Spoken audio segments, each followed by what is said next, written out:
we all know Rome wasn't built in a day. We all know it takes time, but the hydrogen industry is certainly progressing. It's moving forward, and it's showing that it has that staying power.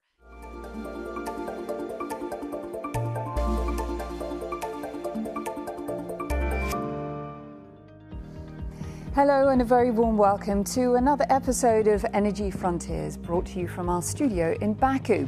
This month we look at the hype surrounding hydrogen at a time when the supply side is scaling but demand remains a significant bottleneck.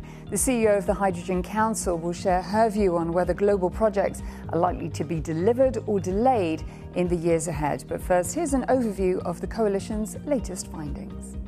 The hydrogen industry has passed a major milestone, with $110 billion of committed investment globally in more than 500 low-carbon hydrogen projects. That's according to the first Global Hydrogen Compass report, which points to the sector's challenges having shifted from ambition to execution. Amongst the biggest constraints to market growth, policy implementation and demand creation.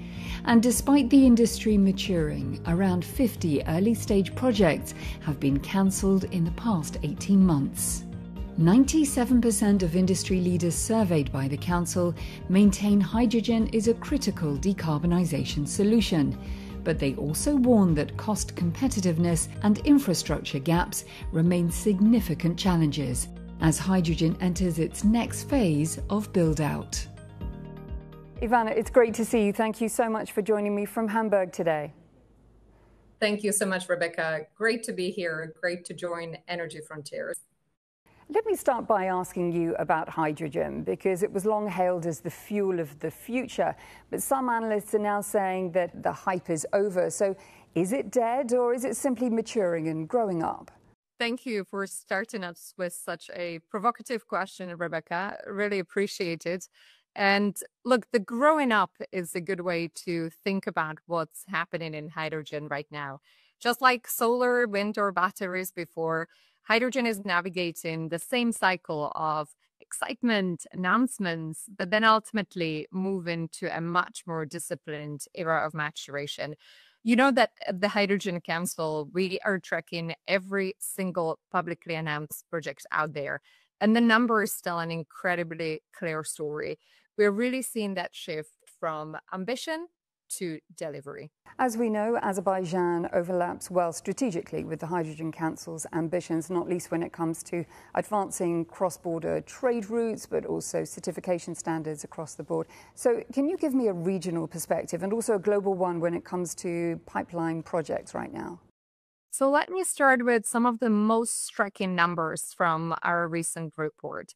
110 billion in committed capital, over 510 projects past FID, so final investment decision, in construction, in operation. So that is a real shift. And what I'm most excited about personally is not just these great numbers, it's really the trajectory behind them.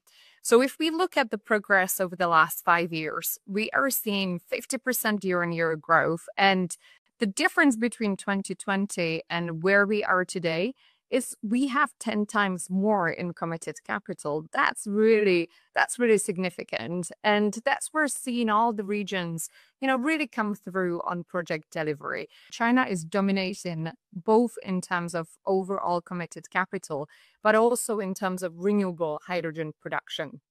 Second place is North America, leading on low-carbon hydrogen production thanks to long-standing experience and infrastructure for molecules.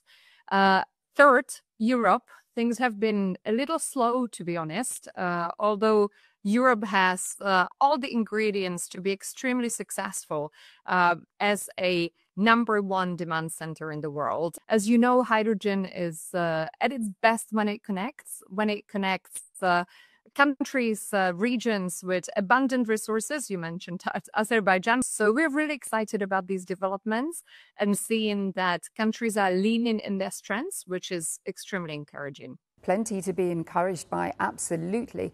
But also, conversely, plenty of projects have been stalled or delayed. And of course, the next big test will be demand. So my question is really, when will policy commitments and pilot projects really turn into truly bankable offtake at scale? Look, demand really is our next big test. And you mentioned Baku, Azerbaijan. We were very proud to represent the industry at COP29 last year, where we supported the hydrogen declaration. And it was really all about how we activate demand. And I'm glad to report that we've achieved some progress in just the last 12 months, whether it's Japan moving forward with its contracts for different schemes, whether it's Korea organizing some of the first auctions for hydrogen and derivatives, whether it's Europe coming forward with the clean industrial deal and the promise of more practical, pragmatic policy making and rule making for hydrogen. However, it really boils down to the follow through. We know that if we can fully implement and enforce 4 key pieces of legislation, that is the Renewable Energy Directive in Europe, the contracts for different schemes in Japan and Korea, and the tax credit schemes in the US, we can unlock 8 million tons per year of business cases, of clean hydrogen demand business cases across those 4 markets. And that would be a real moment of lift. So we have our work cut out for us and really moving very decisively in that direction. Great to have you on the ground here in Baku for COP29, Ivana. My question is, how well are we positioned as nations as we head into COP30 in Brazil? Are we going to deliver on the promises that were made already? It's really about accelerating action and moving from those, big announcements, target setting to delivery, to building projects. And I'm glad to report that both on the business side as well as the policy side, this is now fully recognized.